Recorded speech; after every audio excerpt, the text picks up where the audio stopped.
النهارده اتفاجئ بعمرو اديب اللي هنلاقي نظام الطيبات على تليفونه مش هنسيبه. انت مين يالا؟ انت مين ومش هتسيب مين؟ وانتوا مين؟ انتوا مين اللي مش هتسيبوه؟ انت بتتكلم بلسان مين؟ انت مصري ومعاك جنسيه سعوديه. هل بتتكلم كمصري بلسان مصر والحكومه المصريه، ولا بتتكلم بلسان السعوديه، ولا بتتكلم بلسان قناه الام بي سي، ولا بتتكلم بلسان اهلك انت؟ ده انت نفسك في الفيديو بتقول الناس بتقول لي انت مال اهلك. الناس بتقول لك ايه؟ بتقول لك انت مال اهلك يا عمرو اديب. طلع تقطع في الراجل ليه؟ ايه مصلحتك؟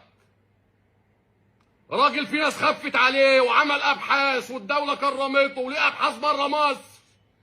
طالعين احنا نهده ليه؟ وكله بيربط بالدين ليه؟ وبعدين